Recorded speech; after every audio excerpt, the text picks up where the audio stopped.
اللهم صل على محمد وآل محمد. اعوذ باللہ من الشیطان اللعین الرجیم. بسم اللہ الرحمن الرحیم. رب اشرح لی صدری ویسر لی امری واحلل عقدۃ من لسانی یفقہوا قولی. ان اللہ وملائکتہ یصلون علی النبی یا ایہا الذین آمنوا صلوا علیہ وسلموا تسلیما.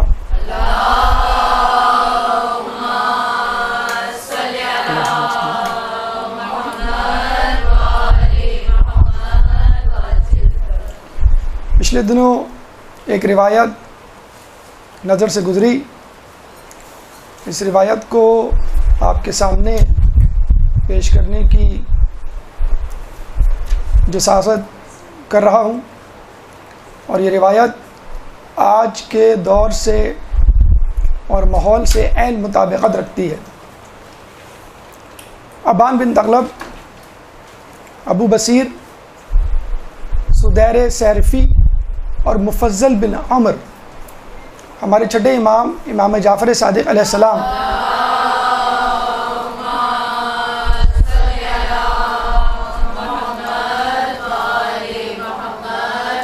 کے پاس تشریف لاتے ہیں تو دیکھتے ہیں کہ امام گریہ کر رہے ہیں اور مسلسل گریہ کر رہے ہیں. جب امام کا گریہ کم ہوا تو ان چاروں افراد نے امام کے گریہ پر تعجب کا اظہار کرتے ہوئے پوچھا کہ امام آپ کو کس چیز نے گریہ پہ مجبور کیا؟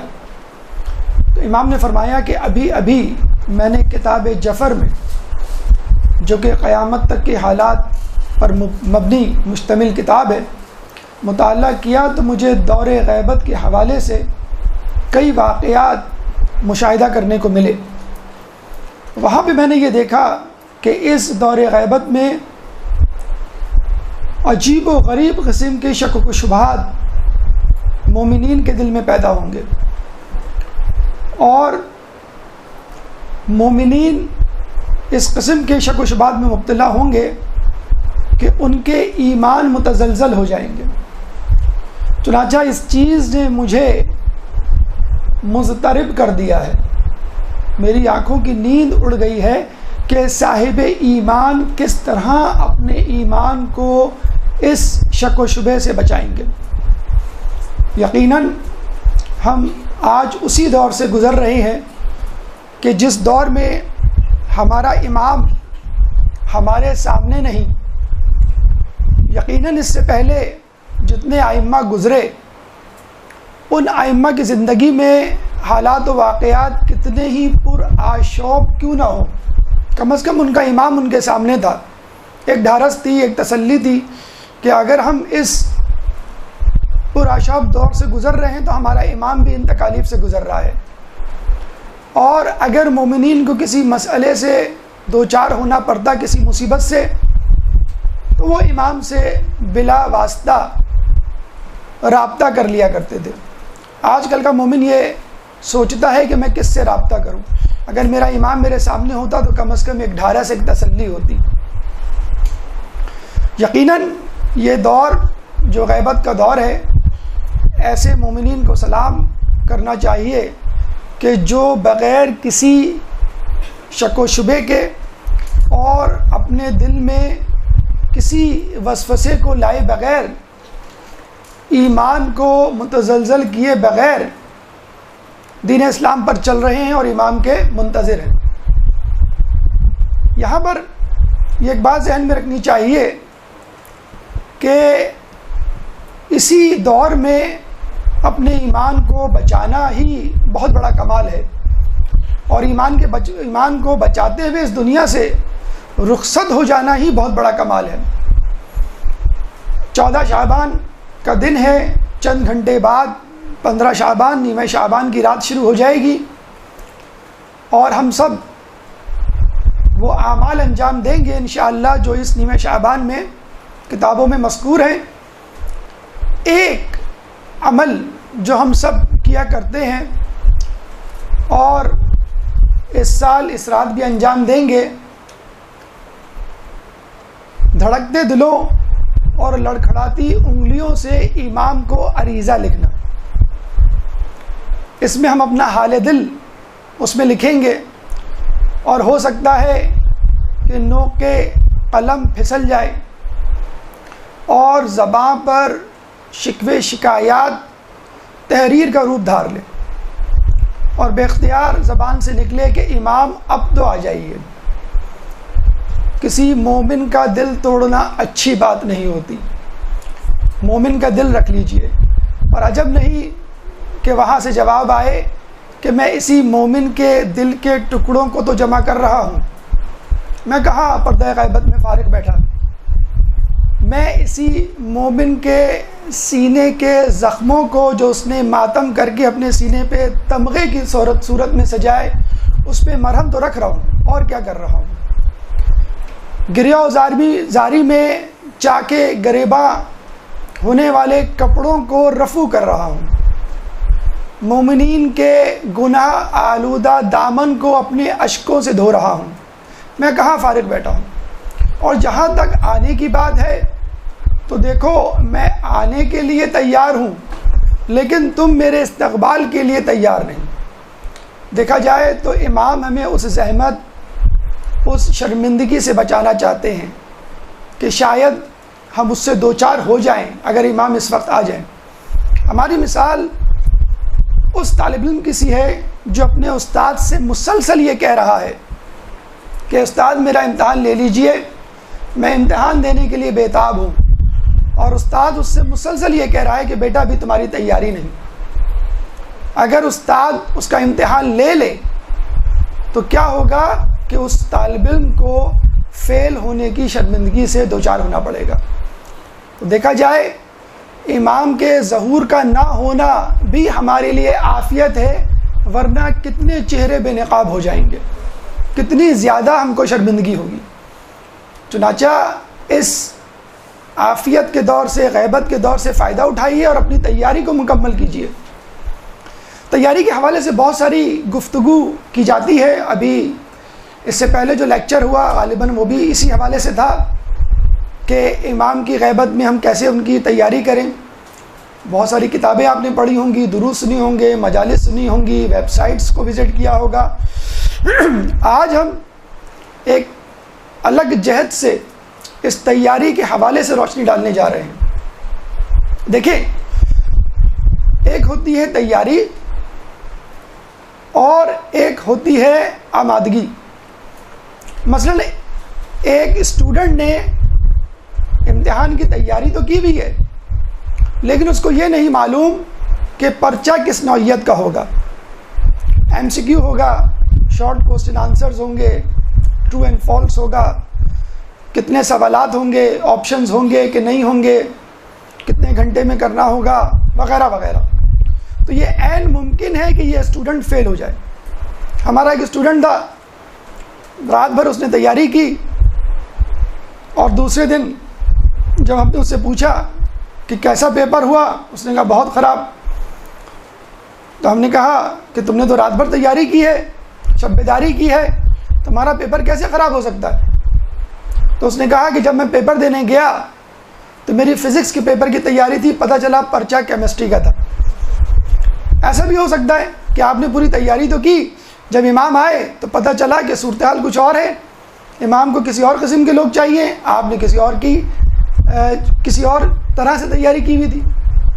تو یہ بھی عین ممکن ہے کہ امام کو جن لوگوں کی ضرورت ہو وہ لوگ تیاری تو کر رہے ہیں، لیکن اس طرح تیاری نہیں کر رہے جس طرح امام کو مطلوب ہے. مثلا آپ کو کہا جاتا ہے کہ کیمسٹری کا پیپر ہے، لیکن کیمسٹری کی کون سی کتاب؟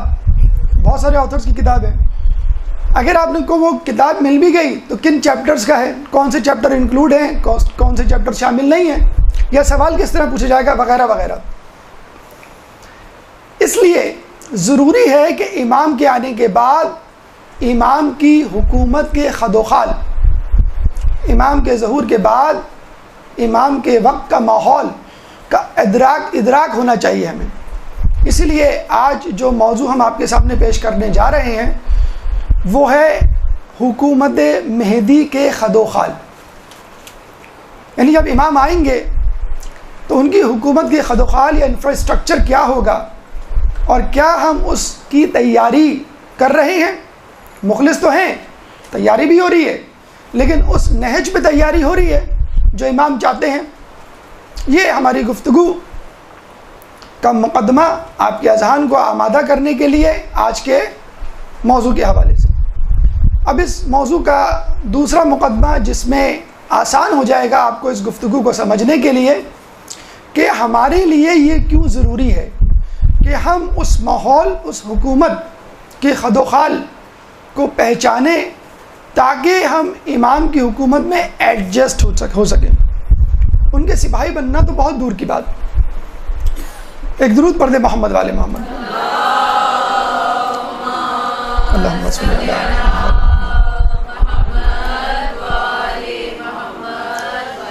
امام کے ظہور کی علامتوں میں سے ایک علامت یہ بھی ہے کہ غیر حتمی علامات میں یہ بات مذکور ہے کہ امام کے ظہور سے پہلے ہجرتیں بہت زیادہ ہو جائیں گی، اور آپ آج کل دیکھ لیجئے کہ دنیا میں ہجرتوں کا بہت زیادہ ٹرینڈ بن گیا ہے، اور بڑی تعداد میں لوگ خصوصی طور پہ مسلمان ممالک سے یورپی ممالک، امریکہ کی طرف ہجرت کر رہے ہیں، اور یہ ٹرینڈ اتنا زیادہ ہو گیا ہے کہ باقاعدہ ایک ریہیبلیٹیشن سینٹر ہر ملک کو کھولنا پڑ رہا ہے۔ یعنی جو مہاجرین آتے ہیں ان کو اس سینٹر میں ٹھہرایا جاتا ہے، اور اس سینٹر میں باقاعدہ ٹریننگ دی جاتی ہے، اور اس ملک کے کلچر سے روشناس کروایا جاتا ہے، اور پھر کہیں جا کے ان کو اس کی سٹیزن شپ دی جاتی ہے۔ ایک زمانے میں ان ممالک میں جہاں انگلش بولی جاتی ہے جانے کے لیے آئیلیٹس اینڈ ٹوفل کا ایگزام ہوا کرتا تھا کہ اگر آپ کو ان کی لینگویج نہیں آئی تو آپ ان کے ممالک میں کیسے ایڈجسٹ کریں گے۔ آج کل اس لینگویج سے آگے ایک اسٹیپ آگے ٹریننگ ہو رہی ہے، اور وہ ٹریننگ کیا ہے؟ کلچرل اڈاپٹیشن، کہ آپ جس ملک میں رہنے جا رہے ہیں وہاں کا کلچر اڈاپٹ کیجئے۔ اب ایک شخص جو ایران، عراق، پاکستان جیسے کنزرویٹو ملک یا ماحول سے امریکہ اور یورپ جا رہا ہے تو وہاں کا جو آزادانہ ماحول ہے، مادر پدر ماحول ہے، گناہوں سے بھرپور ماحول ہے، یا دینداری سے آری ایک ماحول ہے، اس ماحول میں ایڈجسٹ ہونے کے لیے آپ کو باقاعدہ ٹریننگ دی جاتی ہے۔ ناروے میں پہلے یہ سینٹر کھلا، فن لینڈ میں یہ سینٹر کھلے، بیلجیم میں یہ سینٹر کھلے، اب اٹلی میں یہ سینٹر کھلا ہے، اور باقاعدہ آئے دن کسی نہ کسی ملک کے ریہیبلیٹیشن سینٹر یا دوسرے لفظوں میں برین واش سینٹر کا تذکرہ موجود ہوتا ہے، اور ان سینٹرز میں فقط یہ دعوت دی جاتی ہے کہ اب تک آپ نے جو زندگی گزاری وہ غلط تھی، آپ نے جو دینداری کا ماحول گزارا وہ ایک جبر تھا، آپ نے اب تک جو عقائد اپنائے رکھے وہ وہم اور وسوسے سے زیادہ نہیں تھے، آئیے اس دور کی طرف، اس ماحول کی طرف، اس ملک کی طرف جہاں پہ فریڈم آف ایکسپریشن ہے، آپ جو چاہیں اپنی زبان پہ لے آئیں، یہاں پہ ہر قسم کے تعلقات قائم کرنے کی آزادی ہے، یہاں پہ ضروری نہیں کہ آپ اپنے والدین کی بات مانیں، یہاں ضروری نہیں کہ آپ اپنے بیوی بچوں کے ساتھ رہیں، آپ آزاد ہیں، آپ جس طرح چاہیں زندگی گزاریں، آپ خدا کے سامنے جواب دہ نہیں ہیں، آپ مسجدوں میں جانے کے پابند نہیں ہیں، آپ کی مرضی، 4 دن کی زندگی ہے اور اس کو مکمل طور پہ انجوائے کر کے گزارنا ہے۔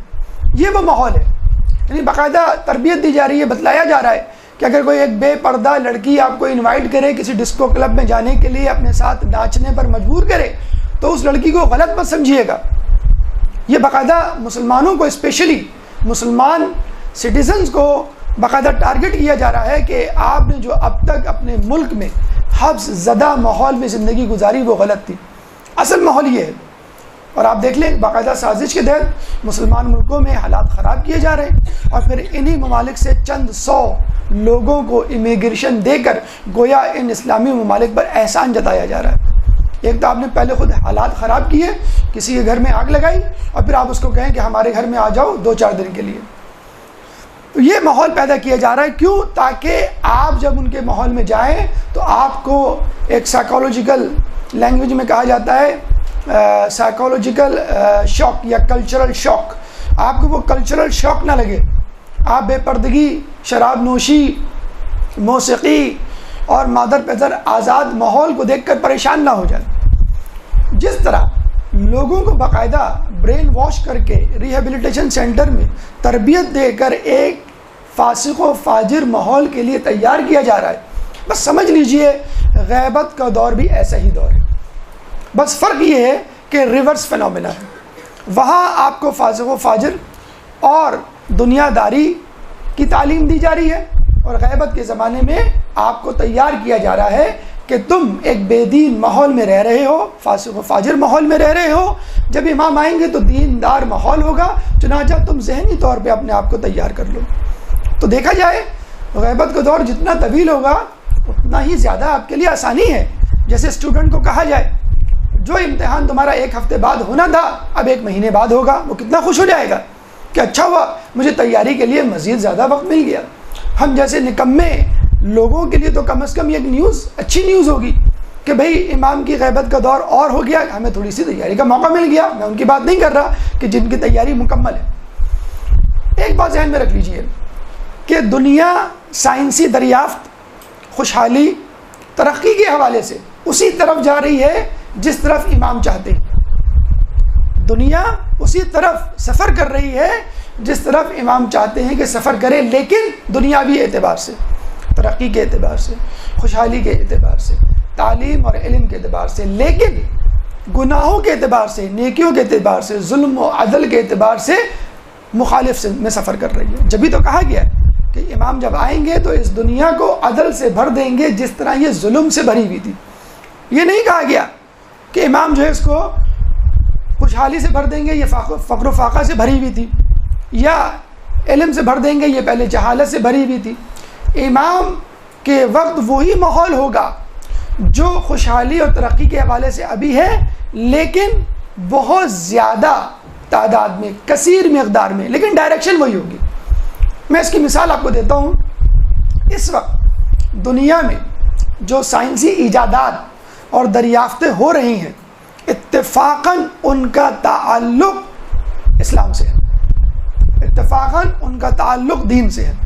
اچھا یہ بات تو پرانی ہو گئی کہ ایک زمانے میں فلمیں بنا کرتی تھیں گناہوں پر مبنی، عشق و معاشقے پہ مبنی.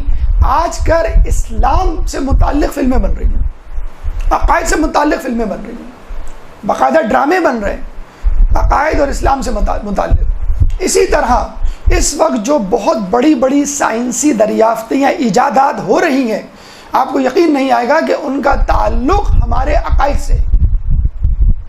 اس کا مطلب یہ نہیں کہ سائنسدان خدا کو ثابت کرنے جا رہے، اسلام کو ثابت کرنے جا رہے، نہیں. ان کا تو مقصد یہ تھا کہ ہم انسانیت کے لیے مزید سہولیات پیدا کریں، انسان اس دور میں مزید با اختیار بن جائے. سائنس اور سائنسدانوں کا پورا زور اسی پر ہوتا ہے، انسان زیادہ سے زیادہ با اختیار ہو اور انسان زیادہ سے زیادہ سہولیات کا حامل ہو اور وہ آزاد ہو اپنے کاموں میں، کوئی اس کے اوپر روک ٹوک نہ ہو. لیکن عجیب اتفاق ہے کہ دنیا میں جو اس وقت بڑی بڑی دریافتیں، بڑی بڑی تحقیقات ہو رہی ہیں، ان کا تعلق بلا واسطہ خدا سے ہے، دین اسلام سے. کیسے؟ میں 2-3 مثالیں دوں گا، لیکن وضاحت فقط ایک ایجاد یا ایک دریافت کی کروں گا کیونکہ وہ ہمارے امام کی غیبت سے متعلق ہیں. ایک درود پڑھ دیں محمد والے کو.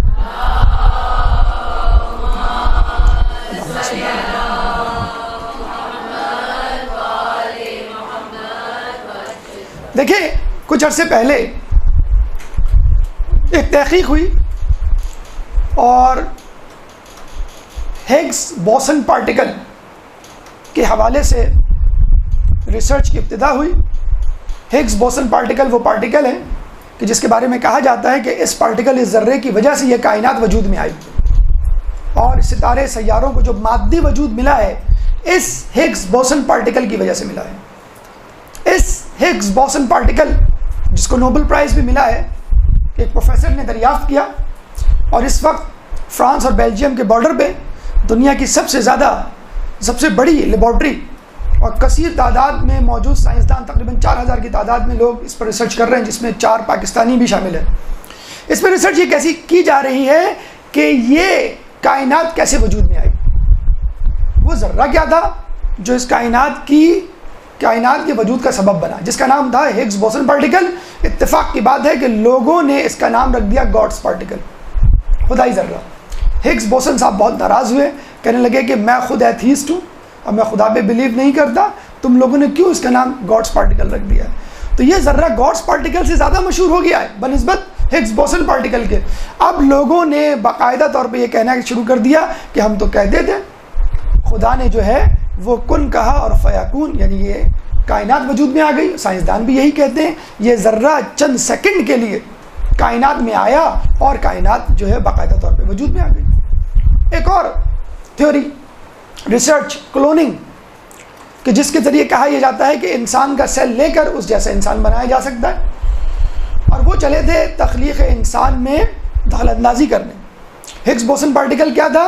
تخلیق کائنات میں دخل اندازی، کہ ہم امریکہ، یورپ، پاکستان، افغانستان، یہ چھوٹے موٹے خطوں کی بات نہیں کر رہے، ہم تو خدائی ذرہ ہگز بوسن پارٹیکل کو قبضے میں کر کے خود کائنات بنائیں گے، اور کسی کی کیا مجال جو ہماری کائنات میں دخل اندازی کرے، خدا کی بھی کوئی مجال نہیں۔ پروفیسر اسٹیفن ہاکنگ خدا پہ بلیو کرتا ہے، اس وقت دنیا کا سب سے بڑا سائنٹسٹ ہے، آئنسٹائن جیسا اس کا اسٹیٹس ہے۔ وہ کہتا ہے کہ we can manage the universe without God, ہم خدا کے بغیر یہ کائنات چلا لیں گے، ہمیں خدا کی ضرورت نہیں ہے۔ پہلے کہا کرتا تھا کہ we can read the mind of God, ہم خدا کا دماغ پڑھ سکتے ہیں۔ اب کیا کہتا ہے کہ ہم خدا کے بغیر زندگی گزار لیں گے۔ جیسے بچے کے پاؤں میں باپ کا جوتا آ جائے تو کیا کہتا ہے؟ ابا آپ کو کیا معلوم دنیا میں کیا ہو رہا ہے، آپ گھر بیٹھے، میں گھر سنبھال لوں گا، میں دیکھ لوں گا گھر کے حالات۔ تو بالکل سائنسدانوں کی وہ حالت۔ کلوننگ، سائنسدانوں نے کہا کہ ہم انسان خود بنا لیں گے۔ پتہ چلا کہ عیسیٰ علیہ السلام کے بن باپ کے پیدا ہونے کا جواز پیدا کر دیا، خود یہ دلیل بن گئی، جس کے بارے میں یہ کہا کرتے تھے کہ عیسیٰ علیہ السلام بغیر باپ کے کیسے پیدا ہو سکتے۔ تو ہم کہتے ہیں بھئی آپ نے خود ہی تو کلوننگ کا ایکسپیریمنٹ کر کے یہ ثابت کر دیا کہ ایک انسان اپنے جیسا انسان پیدا کر سکتا ہے بغیر باپ کے۔ میٹر اینٹی میٹر تھیوری، ایک بوتل میں میٹر، ایک بوتل میں اینٹی میٹر، ان دونوں کو ملائیں تو اتنی زیادہ انرجی پروڈیوس ہوگی کہ انسان زمین سے لے کے مریخ کا سفر چند گھنٹوں میں طے کر لے گا۔ ہم بھی یہی کہتے ہیں کہ آپ عقل اور اپنے اندر بیٹھے ہوئے اینٹی میٹر یعنی نفس کو ملائیں اور اپنی عقل کو فاتح قرار دیں، آپ بھی عالم ملکوت کا جو ہے مشاہدہ کریں گے۔ لیکن یہاں پر وہ ریسرچ جو امام زمانہ کی غیبت سے متعلق ہے اس کے بارے میں گفتگو کرنا چاہوں گا، اور وہ ریسرچ ہے ڈارک میٹر۔ ایک درود پڑھ دیں محمد والے محمد۔ اللہم صلی علی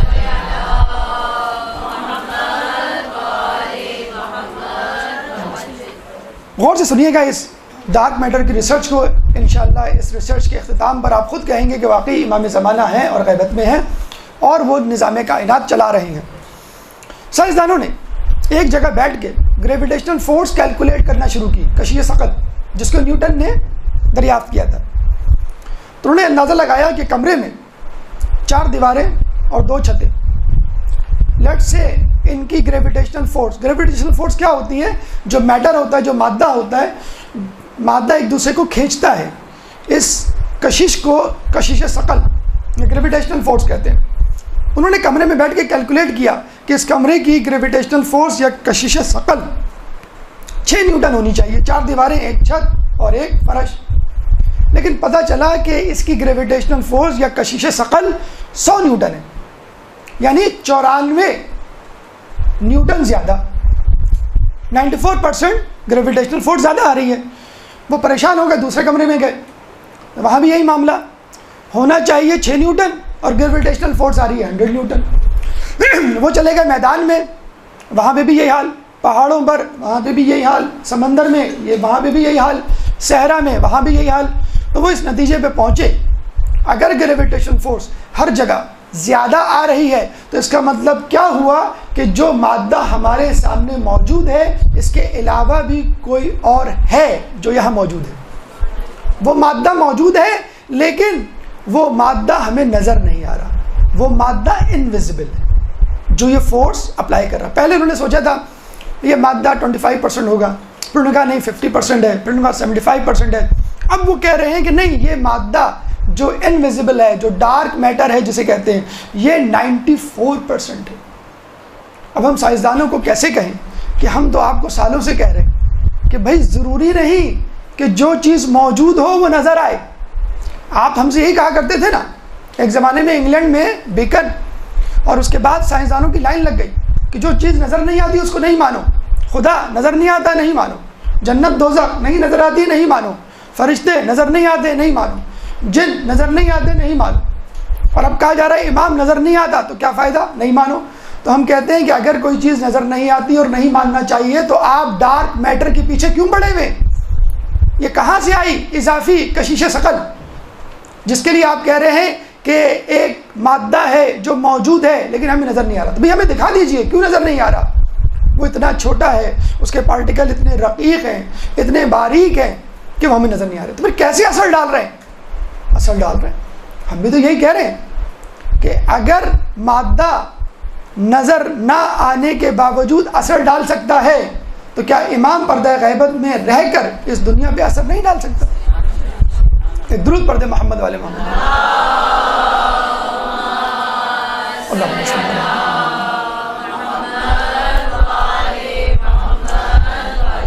ہو سکتا ہے ہمارے نزدیک یہ ریسرچ اتنی زیادہ اہم نہ ہو, ہم تو بس سائنسدانوں کی بنی بنائی پکی پکائی روٹی پہ اکتفا کر لیتے ہیں.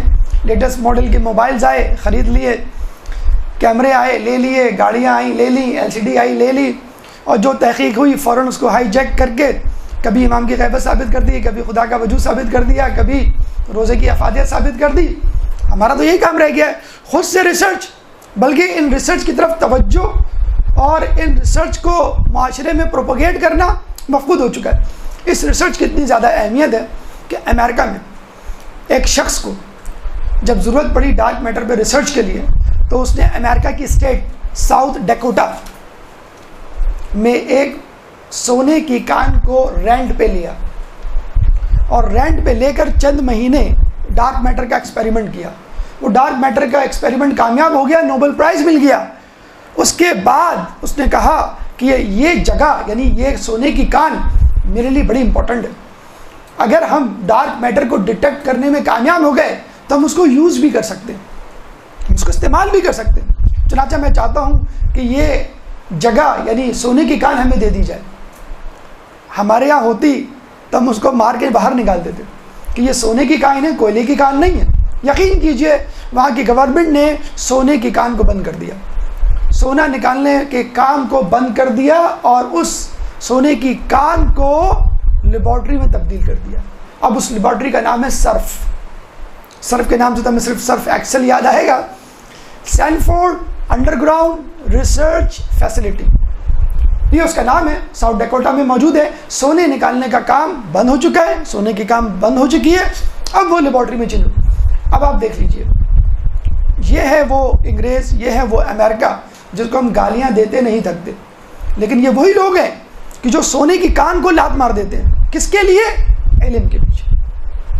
اگر نیوٹن سیب کے پیچھے دوڑ جاتا تو کیا وہ گریویٹیشنل فورس دریافت کر پاتا؟ ہم باغ میں جائیں پڑھیں اور سیب گرے, ادھر ادھر دیکھ کے فوراً سیب پہ جھپٹا مار لیں گے اور کھانا شروع کر دیں گے. لیکن نیوٹن اپنی جگہ پہ بیٹھا رہا اور اس نے یہ سوچنا شروع کر دیا کہ سیب نیچے کیوں گرا. یہ نہیں سوچا کہ سیب جو ہے وہ کھانا چاہیے کہ نہیں کھانا چاہیے, کیوں گرا. اور پھر اس سوچ نے جو ہے اس کو گریویٹیشنل فورس دریافت کرنے پہ مجبور کر دیا. ہم تو وہ ہیں کہ جو مجلس میں جانے سے پہلے پوچھتے ہیں کہ نیاز میں کیا ہے, یہ نہیں کہ کون پڑھے گا کیا پڑھا. اکثر پوچھیے آپ کہاں گئے تھے, مجلس میں کیا ہوا, کیا تھا, بریانی تھی. ارے بھائی جو ذاکر آیا تھا, جو عالم آیا تھا, اس نے کیا پڑھا, یہ یاد نہیں, آواز نہیں آ رہی تھی. ارے آواز نہیں آ رہی تو آگے جا کے بیٹھ جاتے. ارے نہیں, دیکھ کے ساتھ بیٹھے ہوئے تھے, آپ کو معلوم ہے نیاز ختم ہو جاتی ہے. جب تک نیاز سے بے نیاز نہیں ہوں گے ذلیل ہوتے رہیں گے. اب اس کا مطلب یہ نہیں کہ نیاز کی بے احترامی شروع کر دیں, نیاز کا احترام اپنی جگہ, لیکن تمام تر توجہ اگر سیب پر ہوگی تو پھر آپ امام کی غیبت کو نہیں ثابت کر سکتے. تو خدا را یہ پیٹ پوجا سے باہر نکلیں اور اپنی توجہ جیولری، سونے اور نیاز اور کھانے پینے کے علاوہ کسی اور چیز پہ دیجیے۔ علم کو خدا نے بھوک میں چھپا رکھا ہے، لوگ اسے شکم سیری میں تلاش کرتے ہیں۔ بہرحال سائنس کی یہ ثقیل اصطلاحات اگر آپ کو سمجھ میں نہ آئے تو چند بازاری اخباری عوامی جملے آپ کو سمجھا دیں گے کہ امام غیبت میں رہ کے کس طرح کاروباری زندگی چلا سکتے ہیں۔ کہیں بم کا دھماکہ ہو جائے، ٹارگٹ کلنگ ہو جائے، کوئی سانحہ ہو جائے، یا آف شور کمپنیز کی سیکریٹ لیک ہو جائے تو ہم کیا کہتے ہیں؟ پڑوسی ملک۔ ہم کیا کہتے ہیں؟ پس پردہ دشمن عناصر۔ ہم کیا کہتے ہیں؟ خفیہ سرگرم عناصر۔ ہم کیا کہتے ہیں؟ مخفی سازشیں۔ ہم کیا کہتے ہیں؟ Under world. اور سیاسی میدان تو چھوڑیے، خود ہماری عملی زندگی میں اس نہ نظر آنے والی کمائی کا کتنا ہاتھ ہے؟ اوپر کی کمائی، بہت آپ نے نام سنا ہوگا، اوپر کی کمائی حاصل کر کے لوگ کتنا اوپر چلے گئے۔ بھئی یہ کیا ہوتی ہے اوپر کی کمائی؟ کہاں ہوتی ہے؟ کہاں لکھی؟ کہیں بس یہ اوپر کی کمائی نظر نہیں آتی۔ اور نوجوانوں کے حوالے سے انٹرنیٹ یا فون یا کسی اور طریقے سے خفیہ عشق و معاشقے، یہ تمام چیزیں خفیہ طور پہ تو ہو رہی ہیں، جرائم ہو کہ کرائم ہو یا گناہ ہو یا غیر قانونی کام ہو۔ جب یہ تمام سرگرمیاں جو خفیہ طور پہ ہو رہی ہیں ہمارے معاشرے پہ اثر ڈال سکتی ہیں، تو ایک امام جو پردہ غیبت میں موجود ہے اللہ کی رضا سے اس کائنات کے کاروبار کو کیوں نہیں چلا سکتا؟ درود پڑھ دیں محمد والے محمد۔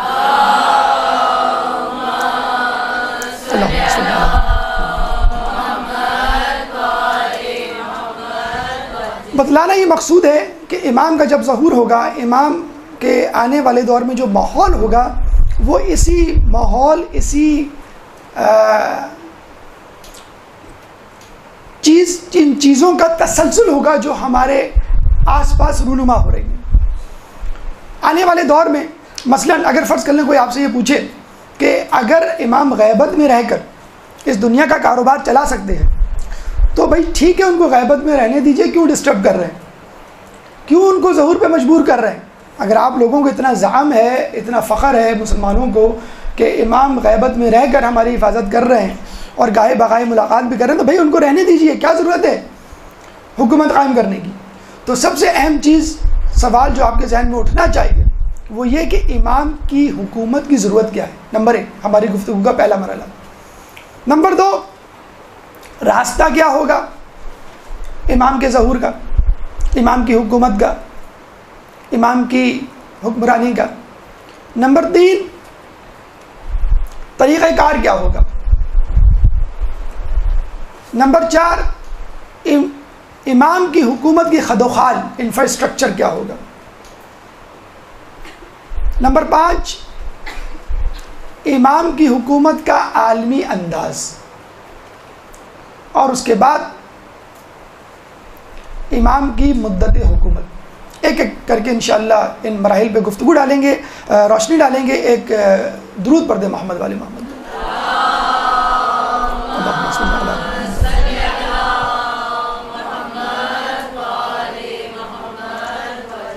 ضرورت، جیسے ہم نے کہا کہ امام غیبت میں رہ کے جب کاروباری زندگی چلا رہے ہیں تو ضرورت کیا ہے؟ دیکھیے، ایک فطری تقاضا ہے جس کو آپ دنیاوی تقاضا کہہ سکتے ہیں، اور ایک الہی تقاضا ہے جس کو آپ دینوی تقاضا کہہ سکتے ہیں۔ فطری تقاضا یا دنیاوی تقاضا کیا ہے؟ ایک تھیوری انقلابات کے حوالے سے بڑی مشہور ہے، اور وہ ہے thesis, antithesis, synthesis. Thesis یعنی اسٹیٹمنٹ یا نظریہ، اینٹی تھیسس ضد نظریہ، سنتھیسس نیا نظریہ۔ اس ایکویشن کے تحت پوری دنیا میں انقلابات آ رہے ہیں۔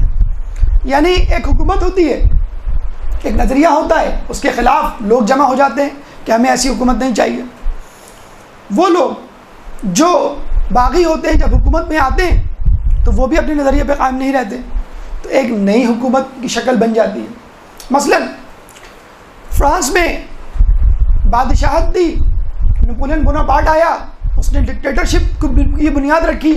کیا ڈکٹیٹرشپ رہی؟ چند سال رہی، اس کے بعد ایک ڈیموکریٹک انوائرمنٹ آ گیا. انگلینڈ میں بادشاہت دی، اس کے بعد جمہوریت آئی، اور اس کے بعد کہا گیا کبھی دونوں مل کے اپنا کام چلا لیں.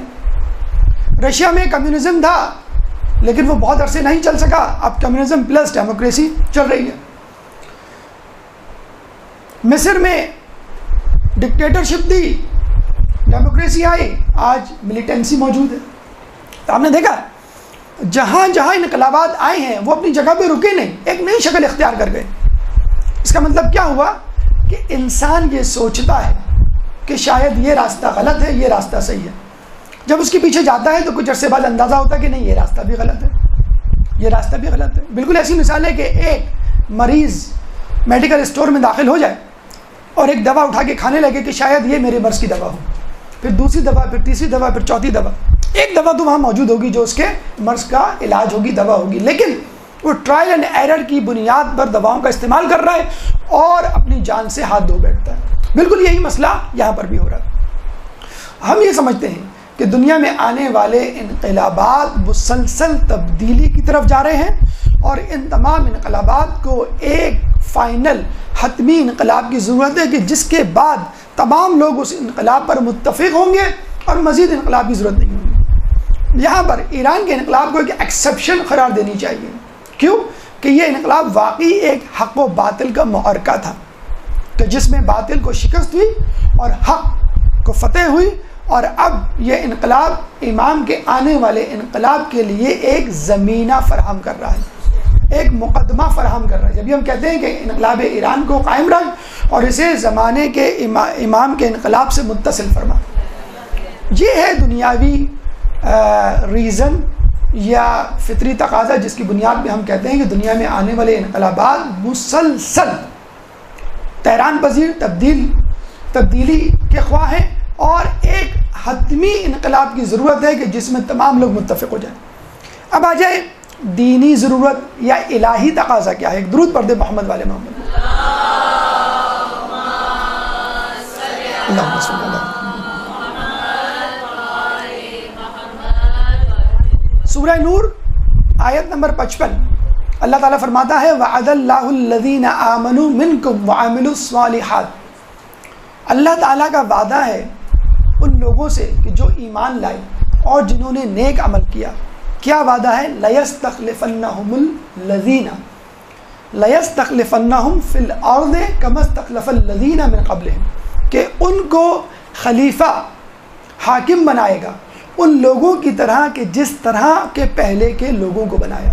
کیوں؟ وَلَيُمَكِّنَنَّ لَهُمْ دِينَهُمُ الَّذِي ارْتَضَىٰ لَهُمْ، تاکہ ان کے دین کو قائم کر دے کہ جس سے وہ راضی ہے. اور اس کا فائدہ عام لوگوں کو کیا ہوگا؟ وَلَيُبَدِّلَنَّهُمْ مِن بَعْدِ خَوْفِهِمْ أَمْنًا، اور دنیا میں خوف کو امن سے بدل دے.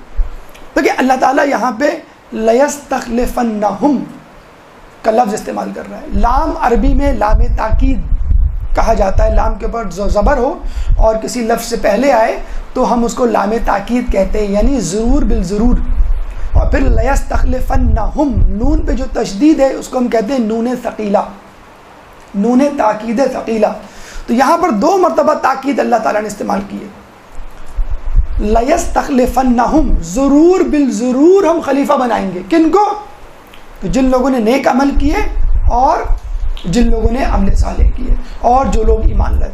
اتفاق کی بات یہ ہے کہ ہمارے 12 اماموں میں 2 اماموں کو یہ شرف حاصل ہوا یا ہوگا کہ وہ زمین پر ظاہری خلافت کے مالک بنے، ایک پہلے امام اور ایک آخری امام. اس کے بعد اللہ تعالیٰ کیا فرماتا ہے کہ ہم اس دین کو قائم کر دیں گے جس سے ہم راضی ہوں گے. اس کا مطلب کیا ہوا؟ اگر انسان خود خلیفہ بن جائے، خود حکمران بن جائے، خود حاکم بن جائے تو ضروری نہیں کہ اللہ اس سے راضی ہو، لیکن اللہ جس کو خلیفہ بناتا ہے اس سے راضی ہو جاتا ہے. اور یہ وہی رضاعت ہے، یہ وہی رضا ہے کہ جس کے لیے اللہ تعالیٰ نے غدیر خم میں اعلان کیا تھا الیوم اکملت لکم دینکم واتممت علیکم نعمتی ورضیت لکم الاسلام دینا. ہم نے آج تمہارے لیے تمہارا دین مکمل کر دیا، اپنی نعمتیں تمام کر دی اور تمہارے لیے اس دین پر راضی ہو گئے. کس پہ؟ کون سے دین پہ؟ دین اسلام پر. یہ وہی رضا ہے جس کے لیے اللہ کہتا ہے کہ ان الدین عند اللہ الاسلام، کہ دین تو فقط اسلام ہے. یہ وہی دین ہے جس کے لیے اللہ فرماتا ہے وَلَا تَمُوتُنَّ إِلَّا وَأَنْتُمْ مُسْلِمُونَ، کہ تم کو موت نہ آئے سوائے اس کے کہ تم مسلمان ہو. تو اللہ تعالیٰ جب کسی کو خلافت عطا کرتا ہے تو اس سے راضی ہوتا ہے، اس کے دین سے راضی ہوتا ہے. اس کے علاوہ سورہ مبارکہ قصص آیت نمبر 5 میں اللہ تعالیٰ فرماتا ہے وَنُرِيدُ أَن نَّمُنَّ عَلَى الَّذِينَ اسْتُضْعِفُوا فِي الْأَرْضِ وَنَجْعَلَهُمْ أَئِمَّةً وَنَجْعَلَهُمْ هُمُ الْوَارِثِينَ، کہ اللہ نے ارادہ کر لیا ہے ان لوگوں پر احسان کا کہ جن لوگوں کو کمزور بنایا گیا. کیا ارادہ کر لیا ہے؟ وَنَجْعَلَهُمْ أَئِمَّةً، کہ ان کو امام بنائے گا. یعنی اللہ تعالیٰ فقط حکمران نہیں بنائے گا، اللہ تعالیٰ ان کو امام بنائے گا. وَنَجْعَلَهُمُ الْوَارِثِينَ، اور ان کو اپنا وارث بنائے گا. تو اللہ تعالیٰ کمزوروں کو، اللہ تعالیٰ ایمان کے حامل لوگوں کو، اللہ تعالیٰ نیک عمل کرنے والوں کو جزا دیتا ہے اس دنیا میں بھی اور آخرت میں بھی. اور اس دنیا میں جزا کیا ہے؟ خلافت. اس دنیا میں جزا کیا ہے؟ حکمرانی. اس کے علاوہ ایک حدیث جس کے بارے میں ہمارے یہاں کے محدثین نہیں، اغیار کے محدثین گواہ ہیں کہ یہ حدیث صحیح ہے. ابن ماجہ، ابن داؤد میں یہ حدیث مل جائے گی. رسول فرماتے ہیں کہ جب دنیا میں ایک دن رہ جائے گا، اگر دنیا میں ایک دن بھی رہ جائے تو اللہ تعالیٰ ہم اہل بیت میں سے ایک شخص کو بھیجے گا کہ جس کا نام میرے نام پر، جس کی کنیت میری کنیت پر ہوگی، اور وہ اس دنیا کو عدالت سے، عدل سے اس طرح بھر دے گا جس طرح یہ ظلم سے بھری ہوگی. اللہم صلی علی محمد وعلی محمد.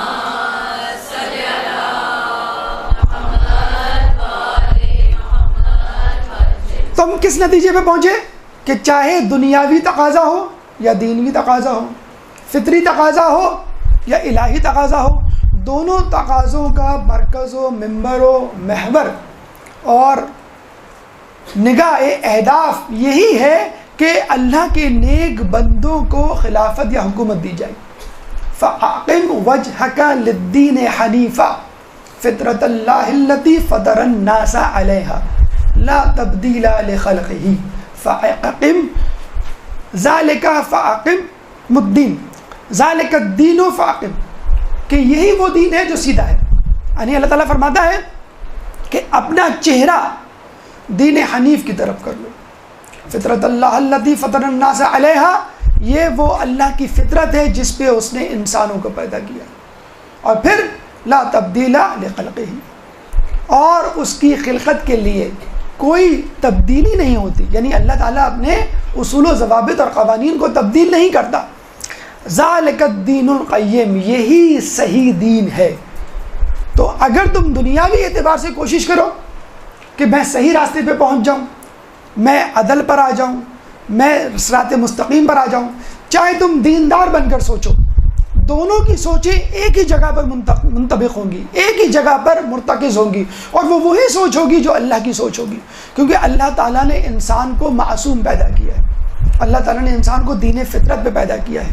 حدیث رسول ہے کہ انسان مسلمان پیدا ہوتا ہے، یہ اس کے والدین ہیں جو اس کو عیسائی یا یہودی بنا دیتے ہیں. چنانچہ ہم ضروری سمجھتے ہیں کہ امام کا ظہور اس دنیا کے لیے فطری تقاضوں کے عین مطابق ہے. چنانچہ ہم ضروری سمجھتے ہیں کہ امام کا ظہور آیات اور روایات کے عین مطابق ہے، چاہے یہ روایات ہماری کتابوں میں ملے یا اغیار کی کتاب. ہماری گفتگو کا دوسرا مرحلہ کہ امام کی حکومت کا راستہ کیا ہوگا. لیکن اس سے پہلے ایک درود پڑھ دیں محمد والے محمد.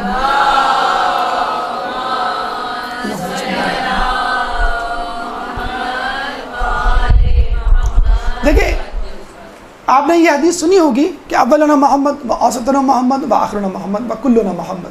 کیوں؟ اس لیے کہ رسول کی سنت، ان کے بعد آنے والے ائمہ کی سنت اور آخری حجت کی سنت، کسی بھی امام کی سنت میں کوئی تبدیلی یا انحراف نہیں دیکھیں گے آپ سنت محمدی سے ہٹ کر. چنانچہ اگر امام آئیں گے تو ان کا راستہ وہی ہوگا جو رسول کا ہوگا. لوگ یہ سمجھتے ہیں امام آئیں گے، ہاتھ میں ان کے ذوالفقار ہوگی اور سل قرم کرتے ہوئے وہ ہر جگہ نکل جائیں گے. ایک خوف و دہشت کی فضا ہوگی کہ جو ان کی بات نہیں مانے گا اس کو مار دیا جائے گا، ورنہ مجبوراً ان کی بات مانیں. ایسا نہیں.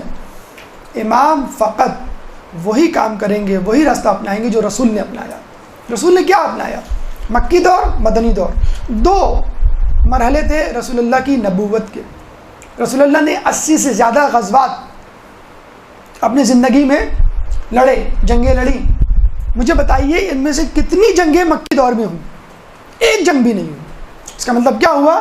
اللہ کے رسول نے اپنے نبوت کے زیادہ دور میں، نبوت کا دور ٹوٹل 23 سال کا، 13 سال گفت و شنید میں گزارے، 13 سال تبلیغ میں گزارے، 13 سال سمجھانے میں گزارے۔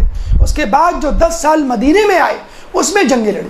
بالکل اسی طرح امام بھی رسول کی سنت پہ عمل کریں گے، پہلے لوگوں کو سمجھائیں گے، پہلے تبلیغ کریں گے، پہلے تعلیمات اہل بیت کو عام کریں گے، لیکن جب لوگ اس نہج پر پہنچ جائیں گے کہ دودھ کا دودھ پانی کا پانی، یعنی صحیح لوگ الگ اور غلط لوگ الگ ہو جائیں گے، اور غلط لوگ کسی طور پر بھی امام کی بات ماننے کے لیے تیار نہیں ہوں گے، بلکہ حق کے خلاف تلوار لے کے، حق کے خلاف اسلحہ لے کے سامنے آ جائیں گے، تب امام زور و زبردستی، تلوار اور جہاد کا راستہ اپنائیں گے۔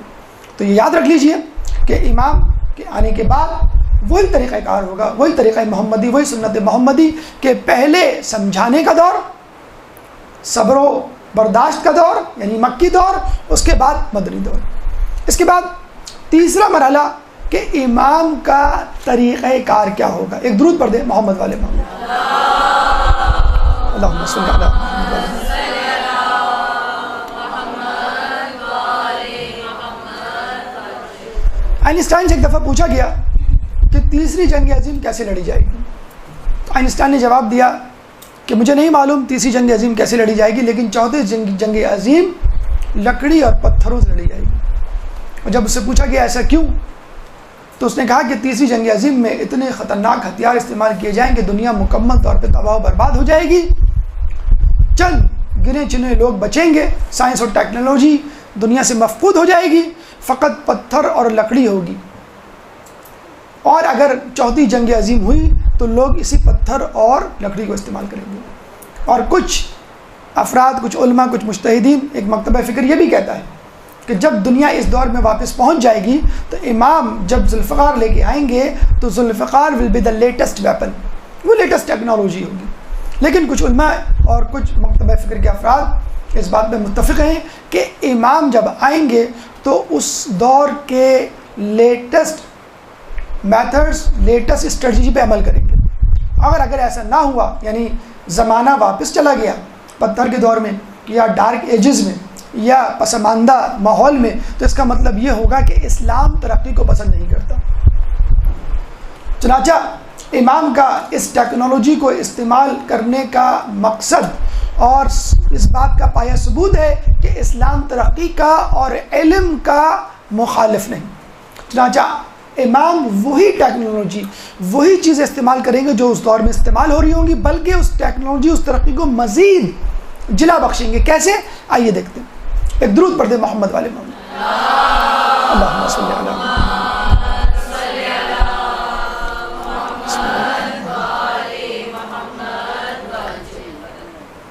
امام کی حکومت کا خد و خال، امام کی حکومت کا انفراسٹرکچر کیا ہوگا؟ سب سے پہلے علمی صورتحال۔ امام کے بارے میں کہا جاتا ہے کہ امام جب آئیں گے تو اس وقت علم 2 حروف تک پہنچا ہوگا، امام آ کر اس میں مزید 25 حروف کا اضافہ کریں گے، اور علم 2 حروف سے 27 حروف تک چلا جائے گا۔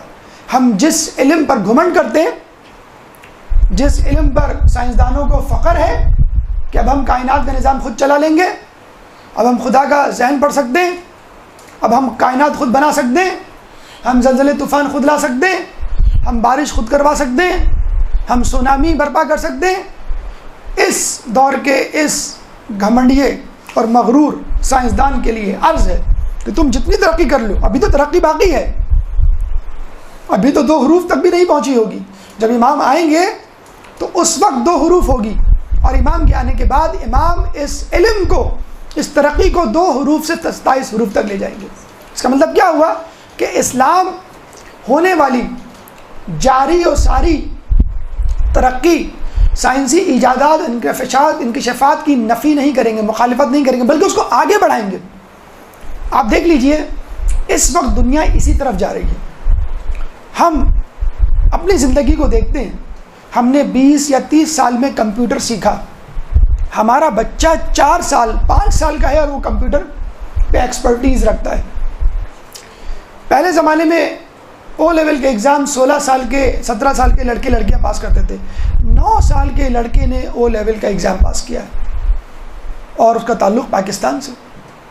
MCSE بل گیٹ کمپنی کا ایگزام جو MBBS یا BE یا ACCA یا MBA کے برابر ایک زمانے میں سمجھا جاتا تھا، آپ کو معلوم ہے کتنی سال کی عمر کے لڑکے نے یہ ایگزام پاس کیا ہے؟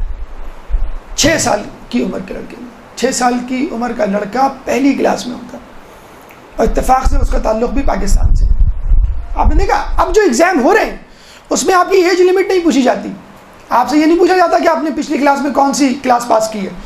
اگر آپ ایگزام دینا چاہتے ہیں موسٹ ویلکم، آئیے دیجئے، اگر آپ اس قابل ہوئے تو پاس ہو جائیں گے، نہیں قابل ہوئے تو فیل ہو جائیں گے، خود بخود ہمیں پتہ چل جائے گا۔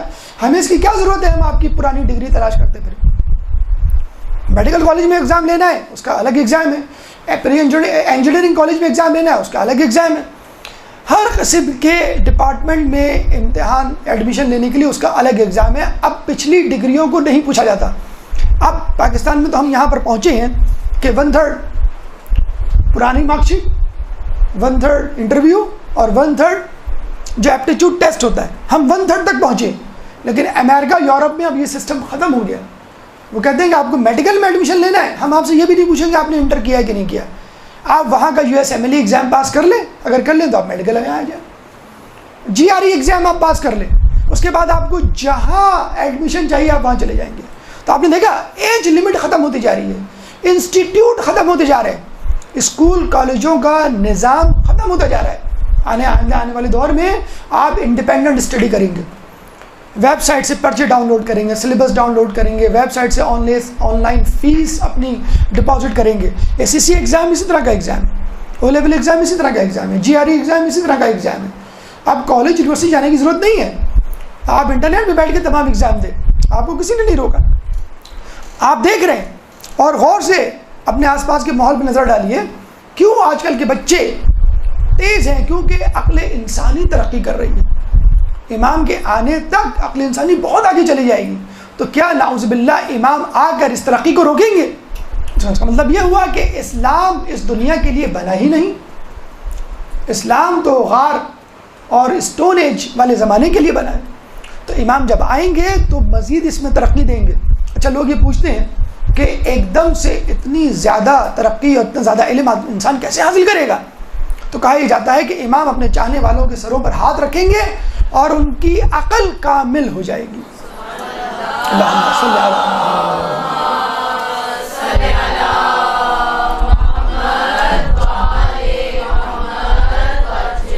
اچھا، یہ بھی ایک عجیب طریقہ ہے ریکی، آپ نے سنا ہوگا، ایک میتھڈ آف ٹریٹمنٹ ہے جس میں ہاتھ رکھا جاتا ہے اس جگہ پہ جہاں پہ آپ کو درد یا تکلیف ہوتی ہے اور وہ درد ختم ہو جاتا ہے۔ اب اس کا سائنٹیفک پروف یا ڈیٹا جمع نہیں ہوا ہے، لیکن بہرحال ایک میتھڈ ہے۔ اس کا مطلب ہے ہاتھ کا لمس اپنی الگ اہمیت رکھتا ہے، اور اگر وہ ہاتھ امام کا ہو، معصوم کا ہو، تو یقیناً اپنی جگہ ایک اہمیت رکھتا ہے۔ ہمارے تو امام کا لعاب بھی شفا ہے، تو ہاتھ شفا کیوں نہیں ہوگا؟ امام جب کنکر کو اپنے لعاب سے مس کرتے ہیں اور اپنے صحابی کے منہ پہ ڈالتے ہیں تو وہ 72 زبانوں کا عالم ماہر بن جاتا ہے۔ تو امام کا ہاتھ آپ کے ذہن پہ کیوں نہیں اثر انداز ہوگا؟ تو آپ نے دیکھا کہ امام آگے کی طرف جائیں گے، امام علم کو مزید آگے بڑھائیں گے۔ اب غیبت کے زمانے میں آپ کو علم پہ توجہ دینی ہے، آپ کو یہ نہیں کہنا کہ امام تو نماز روزوں کو دیکھیں گے، امام تو عبادت کو دیکھیں گے، امام تو اخلاص کو دیکھیں گے، نہیں، امام آپ کے علم کو دیکھیں گے۔ مجھے بتائیے کہ امام اسی کے سر پہ تو ہاتھ رکھیں گے کہ جو سر اس قابل ہوگا کہ جس میں امام کا علم منتقل ہو سکے۔ تو امام عقل کو کامل کریں گے، امام علم کو کامل کریں گے۔ امام کے زمانے میں مواصلاتی نظام کیا ہوگا، کمیونیکیشن میڈیا کیا ہوگا؟ اگر یہ حدیث، یہ روایات آج سے 20 سال پہلے پڑھی جاتی یقیناً لوگ ہنستے یا خاموش ہو جاتے کہ بھئی ہمیں نہیں معلوم یہ سب کیسے ہوگا. لیکن آج کا دور ہمیں بتلا رہا ہے کہ واقعی امام کا ظہور ہوگا اور کوئی اچھمبے، کوئی حیرت کی بات نہیں ہوگی. یہ امام کا ظہور ہوگا، وہی باتیں جو ہم دیکھ رہے ہیں. اب میں جو روایت آپ کو ابھی تک میں نے بتلائی ہیں، جو ابھی مزید بتانے جا رہا ہوں، آپ کہیں گے سر یہ کون سی نئی باتیں کر رہے ہیں آپ. لیکن یہ باتیں کرنا اس لیے ضروری ہے کہ آج سے 20 سال پہلے ہماری ہی زندگیوں میں ان روایات پہ کوئی عمل نہیں کرتا تھا اور لوگ سمجھتے تھے کہ یہ معجزات ہوں گے.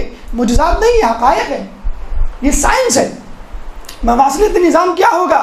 اب آپ کہیں گے سر یہ تو ہوتا ہے، لیکن آج سے 20 سال پیچھے جا کر اس روایت کو پڑھیے کہ امام کے ساتھی ایک دوسرے سے ہتھیلیوں پر رابطہ کریں گے، حالانکہ ایک مشرق میں بیٹھا ہوگا اور ایک مغرب میں بیٹھا ہوگا. اتفاق سے موبائل ہتھیلیوں ہی کے برابر تو ہیں. اسی موبائل پہ آپ انٹرنیٹ کے ذریعے، اسکائپ کے ذریعے، گوگل ہینگ آؤٹ کے ذریعے، واٹس ایپ کے ذریعے رابطہ قائم کرتے ہیں اس شخص جو مغرب میں بیٹھا ہوا ہے. اور یہی روایت آپ سنا رہے ہوتے ہیں، کہتے ہیں یہ کون سی نئی بات ہے. ہم بھی یہی کہہ رہے ہیں کہ امام جب آئیں گے تو آپ ڈریے مت ان کی حکومت سے کہ پتہ نہیں کیسی حکومت ہوگی. ہم جو ہے پتھر کے دور میں چلے جائیں گے. Science, technology, computer. امی کہہ رہا ہوں، جس طرح امی جو ہے ہمیں کمپیوٹر ہاتھ نہیں لگانے دیتی، ٹی وی نہیں کھولنے دیتی، شاید امام بھی یہی کریں گے. امام تو اس سے زیادہ سخت ہوں گے. امام تو کمپیوٹر، ٹی وی اٹھا کے سب بھیج دیں گے جیسے امی کرتی ہیں، ابو کرتے ہیں. نہیں، امام اس کو مسلمان کریں گے. عقل، دریافتیں، ایجادات کافر نہیں ہوتی، ان کا استعمال ان کو کافر بناتا ہے. امام کے ساتھ ہی ہتھیلیوں پہ رابطہ کریں گے تو وہ یہی رابطہ ہوگا جو آج ہو رہا ہے، لیکن صحیح طریقوں پر استوار ہوگا. یہی نہیں، اس سے آگے کی بات بتاؤ، شاید اب تک یہ بات یہاں پہ نہیں پہنچی ہو. امام کے ساتھیوں کو اللہ تعالیٰ اتنی زیادہ قوت بصارت اور قوت سماعت دے گا کہ وہ دور، لاکھوں میل دور بیٹھے ہوئے شخص سے باتیں کریں گے اور اس کو دیکھیں گے. اب دیکھیں، اب آپ کو یہ روایت نعوذ باللہ مزے کا خیز لگ رہی ہوگی، یہ روایت سمجھ میں نہیں آ رہی ہوگی. یہ روایت تو آپ نے سمجھ میں آ گئی آپ کو کہ ہتھیلی پہ رابطہ کریں گے. آپ نے کہا سر یہ کون سی بڑی بات ہے، کوئی نئی بات کرے. اب جب کوئی نئی بات کرنے بیٹھتے لوگ کہتے ہیں کہ سر آپ بڑھ کے مار رہے ہیں، کہاں کی باتیں کر رہے ہیں، ہوش میں آ جائیے، کچھ زیادہ جوش میں آ گئے. اب تو بھائی یہ جو روایت ہے ہتھیلیوں پر رابطہ کرنے والی 20 سال پہلے، اس میں بھی لوگ ہنستے تھے کہ میاں کس جنگل میں، کس صحرا میں رہ رہے ہو، کہاں رہ رہے ہو، کس جنت میں رہ رہے ہو، حقیقت حال کی باتیں کرو. اب یہ جو روایت میں نے آپ کو بتائی کہ امام کے ساتھیوں کی قوت بصارت اور قوت سماعت اتنی زیادہ ہو جائے گی کہ وہ ہزاروں میل، لاکھوں میل دور بیٹھے اپنے ساتھی سے باتیں کریں گے اور اس کو دیکھیں گے جس طرح وہ سامنے بیٹھا ہے. اب اس کا سائنٹیفک پروف سن لیجیے. بایو انجینئرنگ آپ لوگوں کو معلوم ہوگا ایک شعبہ وجود میں آ چکا ہے. پہلے تو لوگ اس پہ لڑتے تھے، جھگڑتے تھے کہ ڈاکٹر بنوں کہ انجینئر بنوں. امی کہہ رہی ہے کہ ڈاکٹر بنو، ابو کہہ رہے ہیں کہ انجینئر بنو. اب میرا دل دو طرف ہے. لو بھائی، بایو انجینئرنگ وجود میں آ گئی. اس میں بایولوجی یعنی میڈیکل بھی ہے اور انجینئرنگ بھی ہے، میتھمیٹکس بھی ہے، بایولوجی ہے. پہلے لوگ کہتے تھے مجھے بایولوجی سے نفرت ہے. لوگ فوراً کہتے تھے تمہیں میتھمیٹکس اچھا لگتا ہے؟ جی. مجھے میتھمیٹکس سے نفرت ہے. تمہیں بایولوجی اچھی لگتی ہے؟ جی. ہمت ہی نہیں ہوتی کسی کو کہنے کی جو یہ کہہ سکے کہ مجھے دونوں چیزیں اچھی لگتی. یہ کیسے ہو سکتا ہے کہ بایولوجی اور میتھ؟ نہیں، اب وہ زمانہ گیا. اب تو ڈبل پروفیشن اور پولی میتھ کا زمانہ ہے کہ بایو انجینئرنگ وجود میں آ گئی ہے. اب میں اس کے آپ کو ایک لطیفہ بھی سنا دوں. حقیقت ہے بلکہ لطیفہ کیا ہے. ابھی ایک درود پڑھ دیں محمد والے محمد.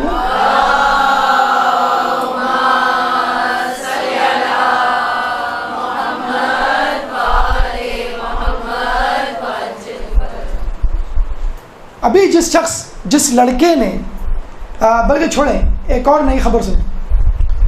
اسٹیفن ہاکنگ، آئنسٹائن، یہ دنیا کے عظیم ترین سائنسدان گزرے ہیں. ان کا آئی کیو کتنا تھا؟ 160. 100 آئی کیو کا مطلب ہے کہ you are fit for your age. آپ کی 15 سال عمر ہے، آپ کا 100 آئی کیو آیا ہے. اس کا مطلب ہے آپ کی عقل آپ کی عمر کے مطابق ہے. 110 آیا، اس کا مطلب ہے آپ کی عمر 15 سال والی نہیں 20 سال والی ہے. 130 آیا، اس کا مطلب ہے آپ کی عمر جو ہے وہ 30 سال والی ہے. باقاعدہ ایران میں اسپیشل چلڈرن کا اسکول کھلا ہے جو جینیس ہے.